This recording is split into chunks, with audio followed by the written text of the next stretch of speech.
The White House recently called upon the USDA's Forest Service and the Bureau of Land Management to produce the first ever national inventory of mature and old-growth forests. After a year's work, the first stage is complete. And thanks to observations from high above, scientists will soon be able to view, measure, and understand our forests like never before.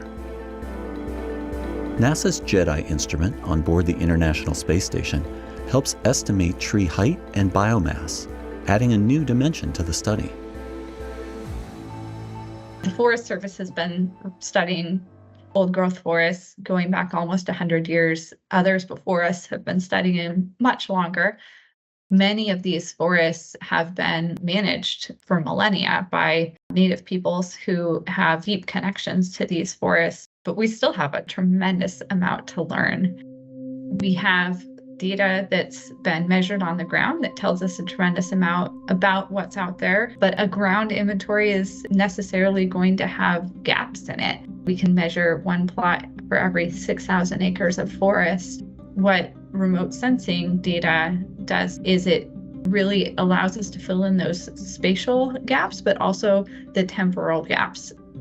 We know that with the frequency of disturbances that are happening on our landscape now, we need more rapid information. So for example, with the NASA GEDI sensor that we're using in this particular study, we're working with the NASA scientists to identify that relationship with those ground measured information we know about forests. Ground surveys collect detailed information about forest types and health, and tree ring data provide a window back in time. Today we're in a marginally documented old-growth forest. It's on Forest Service land in the Tyutmanov National Forest. And this is home to the oldest documented eastern hemlock.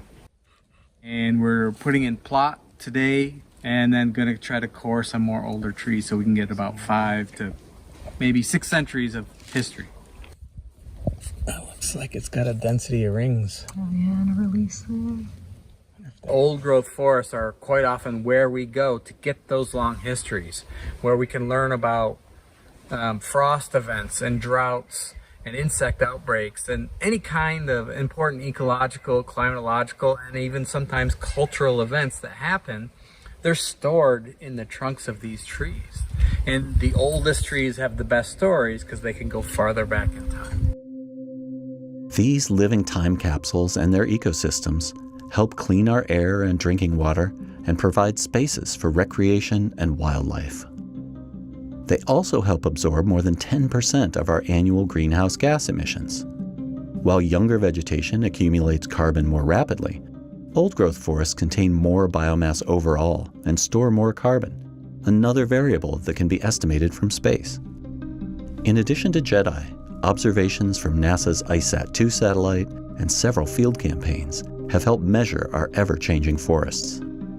You know, the precision of LiDAR now is from a space station, how you can beam the LiDAR system down and in 30-meter radius plots. You can pull in all this information about the height of the canopy, the changes in the canopy over space and density of the forest. The precision of these beams now from outer space to get detailed information about a forest is truly astounding.